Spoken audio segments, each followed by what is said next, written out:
오늘 본문이 속한 사사기 5장은 1절에서 밝히고 있는 것과 마찬가지로 드보라와 바락이 부르는 노래입니다. 보통 우리는 언제 좀 노래를 부르시나요? 기쁠 때 노래를 흥얼거리게 되는 것이 일반적인 것 같습니다. 그러나 사실 슬플 때에도 우리는 노래합니다. 그렇기 때문에 언제 노래하는가라고 하는 질문은요, 이 질문에 어쩌면 적절한 답변이라고 하는 것은 노래할 이유가 있을 때 노래하는 것이 적절한 답변이 되어질 것 같습니다. 그렇다면 사사기 5장에서 드보라와 바락이 노래하는 이유는 과연 무엇일까라고 하는 것입니다. 5장 1절은 이날에 노래했다라고 하면서 시작하고 있습니다. 이날은 시스라의 철병거 900대를 무찌르고 가나안 왕 야빈을 진멸함으로써 승리를 맛본 날입니다. 즉 이들이 지금 부르는 노래는 승전가라고 하는 것이죠. 오늘 우리의 관심은 여기에 모아져야 합니다. 왜냐하면 승전가의 내용이 전쟁의 승패를 다루고 있기 때문에 그렇습니다. 그러므로 우리는 드보라와 바락이 부르는 이 승리의 노래를 들으면서 두 가지 질문에 관한 답을 찾을 수 있을 것입니다. 어떻게 승리하였는가와 왜 패배했는가라고 하는 것에 관한 질문과 답변입니다. 어떻게 승리하였는가, 또 왜 패배하였는가라고 하는 것이죠. 이처럼 승전가는 마치 바둑의 복기라고 하는 듯 잘 아시죠? 바둑을 다시 한번 두면서 승리의 요인이 무엇인가, 또 패배의 요인은 무엇이었는가를 찾아보게 되는 어떤 그러한 바둑의 복기와 같은 역할을 한다라고도 얘기할 수 있을 것 같습니다. 분석이 가능해지게 됩니다. 우리는 이제 이 노래를 통해서요, 전쟁에서 패하지 않는 법, 다시 말해서 전쟁에서 승리하는 법을 찾아내어서 우리의 삶의 원리로 삼음으로 말미암아 날마다 마주하는 전쟁 가운데서 늘 승리하는 삶을 살기를 소망하며 그렇게 기대해 봅니다. 그러므로 슬픔이 아닌 승리의 기쁨이 우리의 노래할 이유가 되기를 또한 축원합니다. 4장에서 맛본 이 승리의 기쁨을 5장에 노래할 이유가 되고 있다고 말씀드렸습니다. 이제 우리는 5장을 살펴보면서 보다 구체적인 노래할 이유들을 이제 찾아보려고 하는 것입니다. 우선 2절에는요, 찬송하라라고 하는 명령이 담겨져 있습니다. 그리고 이 찬송의 대상은 여호와입니다. 드보라는 여호와를 찬송하라고 지금 명령하고 있는 것이죠. 여호와를 찬송해야 하는 이유는 두 가지입니다. 첫째는 이스라엘의 영솔자들이 영솔하였고, 두 번째는 백성들이 즐거이 헌신하였기 때문에 여호와를 찬송하라라고 지금 드보라는 이야기하고 있습니다. 영솔자들이 영솔하였다라고 하는 이 표현의 원어적인 본래적인 의미는 무엇이냐면 긴 머리의 사람들이 긴 머리를 휘날렸다라고 하는 것입니다. 긴 머리 하면 우리는 딱 떠오르는 한 사람이 있습니다. 누구냐면 삼손입니다. 다시 말해서 긴 머리를 갖고 있었다고 하는 것은 무엇인가 하나님 앞에 서약하고 머리를 자르지 않았다는 것을 우리는 예측해 볼 수 있다고 하는 것이죠. 나실인 서약에 관한 부분입니다. 이러한 어떤 서원의 이미지가요, 이어지는 백성들이 즐거이 헌신하였다라는 말과 함께 합쳐져서 하나님께 자원하고 서약하여 헌신한 어떤 사람들에 관한 이야기로 묶여지고 이해되는 것을 우리는 발견하게 되어집니다.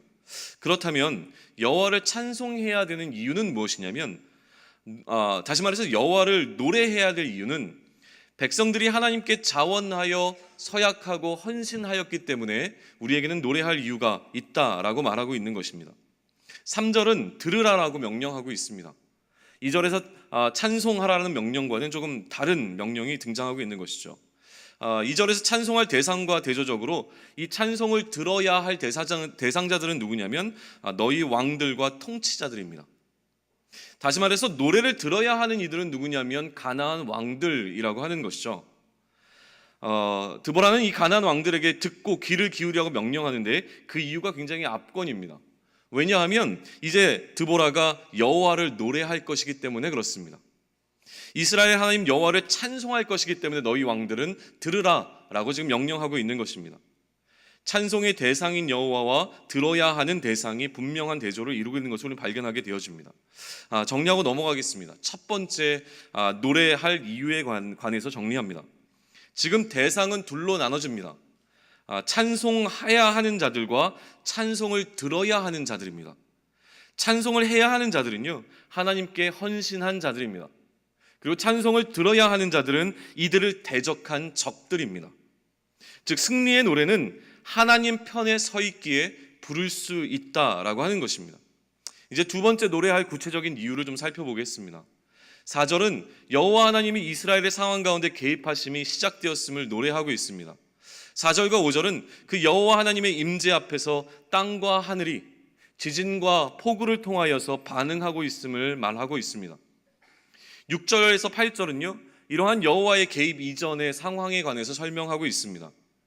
아낫의 아들 삼갈의 날에 또는 야엘의 날로 기억되어지는 여호와께서 개입하시기 전에는 대로가 비어 있었습니다. 큰 길이 비어 있었고 길의 행인들은 오솔길로 다녔습니다. 나아가 이스라엘에는 마을 사람들이 그쳤다라고 표현합니다. 다시 말해서 마을에서의 정상적인 삶을 영위할 수 없었다라고 하는 것입니다. 언제까지 이러한 삶이 이어졌습니까? 드보라가 일어나 이스라엘의 어머니가 되기 전까지 계속 그러했다라고 말하고 있습니다. 8절은 이러한 상황이 벌어진 이유에 대해 설명합니다. 무엇으로 설명하냐면 무리가 새 신들을 택하였으므로 라고 기록하고 있습니다. 무슨 이야기입니까? 무리가 하나님이 아닌 다른 신들을 선택했던 그때가 바로 하나님께서 개입하시기 이전의 상태라고 하는 것이죠. 무리가 하나님이 아닌 다른 신을 선택함으로 초래된 전쟁이 성문 앞까지 이르렀지만 이스라엘 백성들은 나아가 싸울 능력이 전혀 없었다라고 기록합니다. 9절은 이러한 암담한 상황 가운데서 찬송하라고 명령하고 있습니다. 드보라는 자신의 마음이 이스라엘의 방백을 사모하였기 때문에 찬송하라고 명령합니다. 그런데 9절을 자세히 보시면요, 드보라가 이스라엘의 방백을 사모한 이유가 그들이 백성 중에서 즐거이 헌신하였음을 보였기 때문이라고 기록하고 있습니다. 그러니 여호와를 찬송해야 하는 이유는 무엇이냐면 이스라엘 방백들의 헌신 때문이라고 하는 것이죠.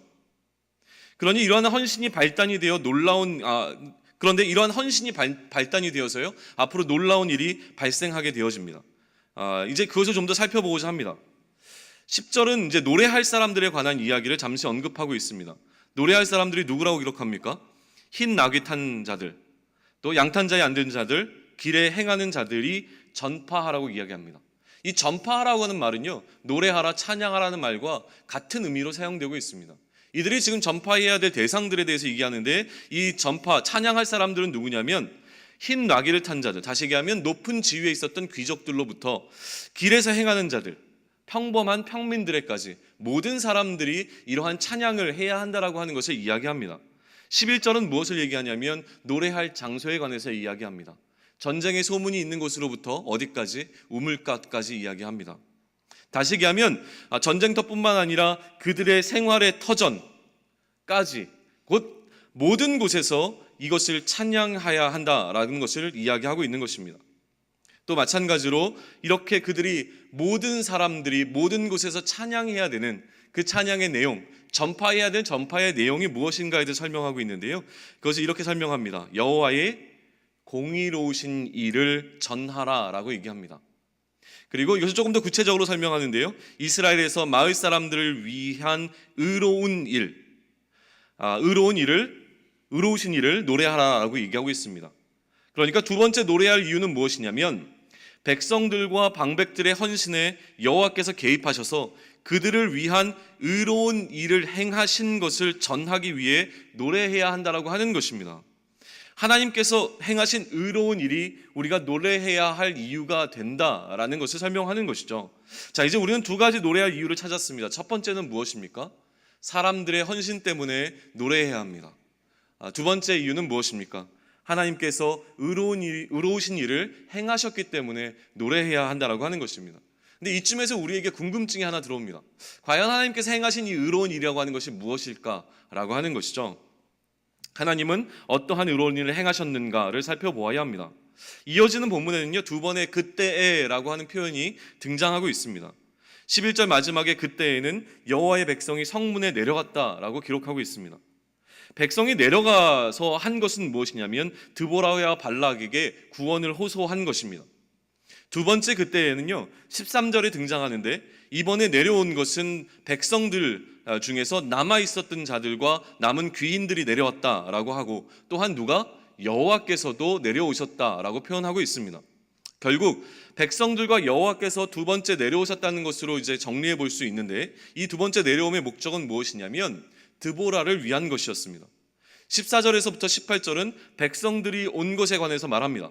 그런데 이 14절에서 18절까지의 내용의 핵심은 무엇이냐면 어느 지파가 왔고 어느 지파가 오지 않았는가에 관한 것을 이야기하고 있는 것입니다. 또 20절에서 22절은요, 여호와께서 내려오신 것을 구체적으로 설명하고 있습니다. 여호와께서 내려오신 말미암아 어떤 일들이 발생하냐면 소위 얘기하는 어떤 스타워즈, 별들의 전쟁이 시작되고 있는 것이 기록되어 있습니다. 그들이 다니는 길에서 이 별들로부터 시작된 이 싸움이 시스라와 싸움으로 이어지고 있는 것이 발견되어집니다. 21절에서는 기손강이 그 무리를 포류시켰다라고 표현하고 있는 것입니다. 그로 인해서 그 적진 가운데 큰 혼란이 오는 것을 기록하고 있는 것이죠. 이것이 바로 노래해야 할 하나님의 의로우신 일이라고 하는 것입니다. 하나님이 그를 대신하여, 그를 위하여 적들과 싸우고 있는 이 의로운 일을 통하여서 우리는 노래해야 된다라고 하는 것이죠. 정리합니다. 두 가지의 노래해야 할 이유가 있었습니다. 첫 번째는 무엇입니까? 사람들의 헌신이었습니다. 두 번째는 무엇입니까? 하나님께서 행하신 의로우신 일입니다.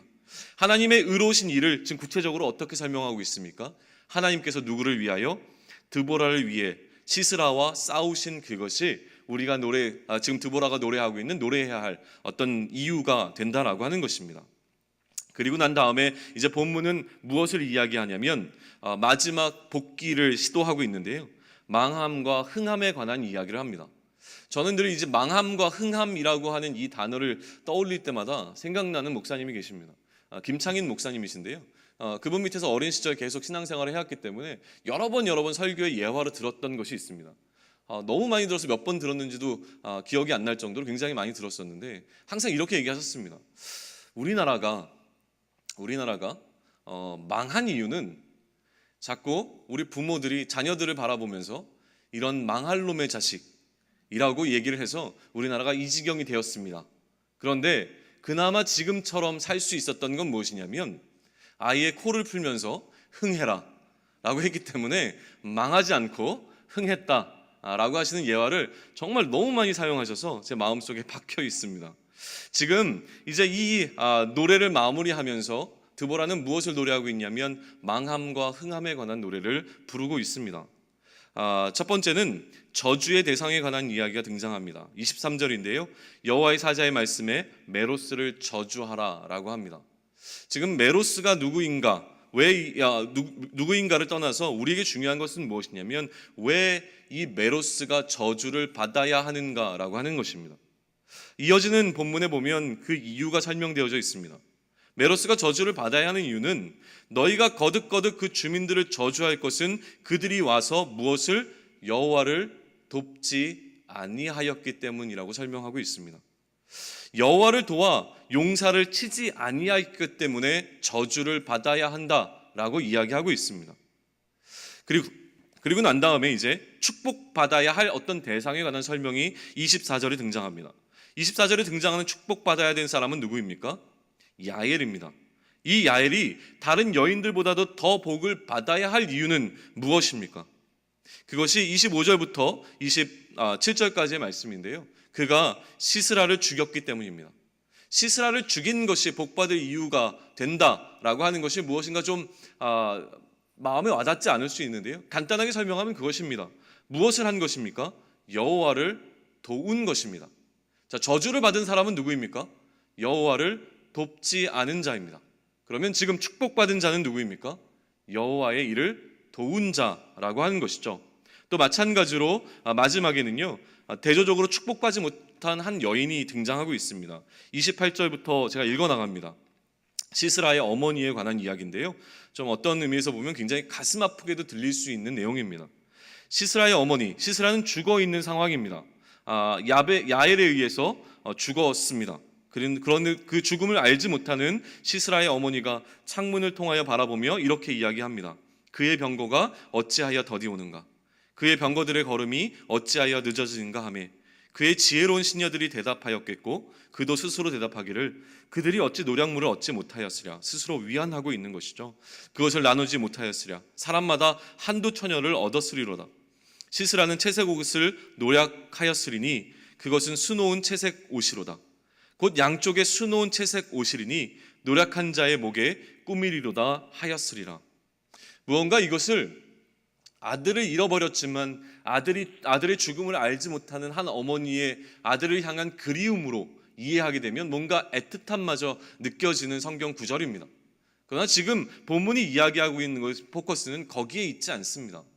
무엇이냐면 헛된 소망과 헛된 바람에 대한 것, 무엇을 바라보고 있는가, 이미 죽어 있는 것을 바라보고 있는 그 안타까움에 관한 것을 이야기하고 있다라고 하는 것이죠.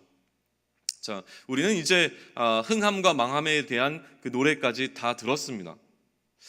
지금 우리가 관심 있게 보아야 하는 것은 무엇이라고 했습니까? 이것은 승전가이기 때문에 무엇이 승패를 나누었는가라고 하는 것에 집중해 보아야 된다고 했습니다.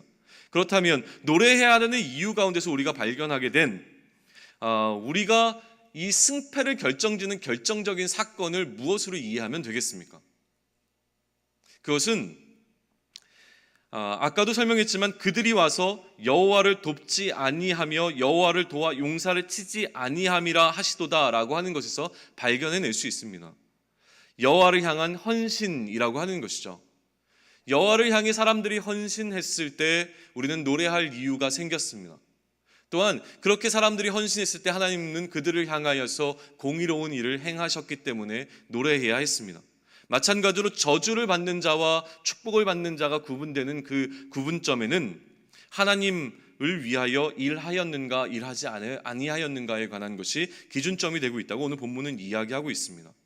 그렇다면 하나님을 돕는다는 것은 무엇일까요? 하나님은 우리의 도움이 없으면 일하지 못하시는 분이실까요? 이러한 질문을 좀 던져볼 필요가 있습니다.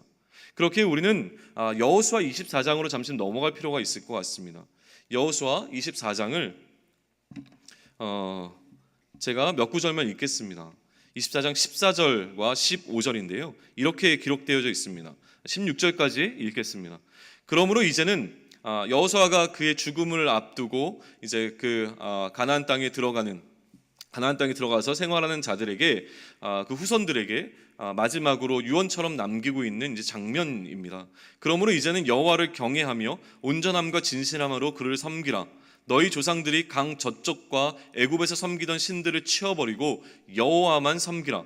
만일 여호와를 섬기는 것이 너희에게 좋지 않게 보이거든 너희 조상들이 강 저쪽에서 섬기던 신들이든지 또는 너희가 거주하는 땅에 있는 아모리 족속의 신들이든지 너희가 섬길 자를 오늘 택하라.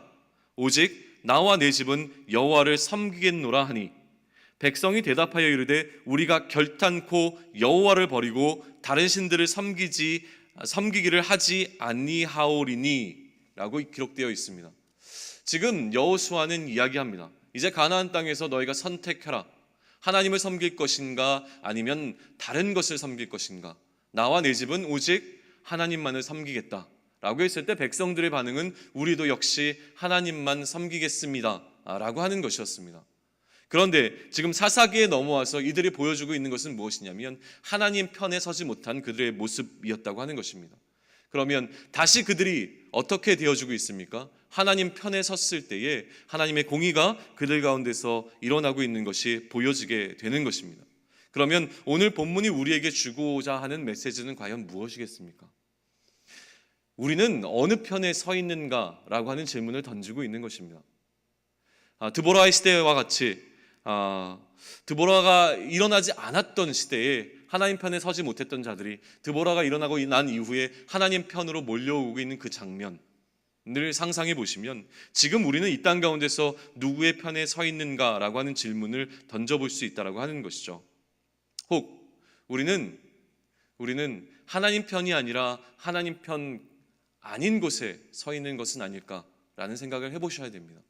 그러한 우리의 모습을 어떤 모습과 매치시켜 볼 수 있냐면 이 시스라의 어머니와 같은 모습으로 상상해 볼 수 있습니다. 대적편에 서 있는 사람이 기대하는 것이 있습니다. 우리가 소망하는 것이 있습니다. 그런데 우리가 바라는 것은 이미 썩어질 것을 바라고 있는 것은 아닌가라고 하는 것입니다. 하나님 편에 서 있지 않은 사람들이 바라는 것은 썩어질 것을 바라보게 되어 있다라고 하는 것입니다. 하나님 편에 서 있지 않은 사람이 바라보는 것은 이미 죽어 있는 것을 바라보며 기대하는 삶이라고 하는 것입니다. 여전히 헛된 소망과 희망을 품고 살아가는 삶이 하나님 반대편에 서 있는 삶이라고 하는 것이죠. 그렇다면 하나님 편에 서 있을 때 우리는 무엇을 소망할 수 있겠습니까? 하나님 반대편, 하나님의 대적자의 자리에 서 있는 것이 아니라 하나님 편에 서 있을 때 우리가 과연 기대할 수 있는 것은 무엇이겠습니까? 그것을 오늘 본문 31절은 기록하고 있습니다. 우리 본문 31절을 한 목소리로 다시 한번 읽겠습니다. 같이 읽습니다. 시작. 여호와여, 주의 원수들은 다 이와 같이 망하게 하시고 주를 사랑하는 자들은 해가 힘있게 도듬갑게 하시옵소서 하니라. 그 땅이 40년 동안 평온하였더라. 우리가 하나님 편에 서 있으면서 기대할 수 있는 것은 이것입니다. 우리를 향하여, 하나님을 향하여, 하나님 편에 있기에 하나님을 향하여 또 나를 향하여 다가오는 어떠한 대적자들의 그 시도조차도 하나님 앞에서 모든 것들은 망하게 될 것을 기대할 수 있습니다. 또한 무엇을 기대할 수 있습니까? 그럼에도 불구하고 주를 사랑하는 자들은 어떠한 상황 가운데서도 해가 힘있게 솟아나는 것처럼 그러한 힘찬 일어섬이 우리 가운데 있을 것을 기대할 수 있다라고 하는 것입니다. 이것이 바로 하나님의 의로우신 일입니다. 악한 자를 심판하시고 하나님 편의 선자들을 세우시는 것, 그것이 하나님의 공의라고 하는 것입니다. 그렇게 우리는 이 하나님의 의로우심을 노래할 이유가 생기게 되어지는 것입니다. 어느 편에 서 있느냐, 우리가 하나님께 헌신하느냐 헌신하지 않느냐가 우리의 노래가 되어지듯이, 그렇게 우리가 하나님께 헌신하로 말미암아 우리에게 나타나는 하나님의 공의를 우리는 또한 노래할 수 있게 되어진다고 하는 것입니다. 이 새벽 내가 노래해야 할 이유는 무엇입니까? 이 새벽에 우리가 노래해야 할 이유는 무엇이겠습니까? 이 새벽에 나는 누구 편에 서 있습니까? 내가 정말 하나님 편에 서 있는 것이 맞습니까? 나는 오늘 이 새벽에 하나님을 찬송해야 하는 자입니까? 아니면 가나안 왕처럼 누군가 하나님을 찬송하는 찬송을 들어야 하는 자입니까? 우리는 분명하게 선택해야 하는 것입니다. 누구 편에 서 있기를 원하십니까? 우리 시간 찬양하면서 우리의 마음을 정돈하시면 좋겠습니다. 찬양하라 내 영혼아 라고 하는 찬양 함께 부르실 때에요, 우리 마음 가운데 우리가 찬양하는 대상이 분명하게 세워질 수 있으면 좋겠습니다.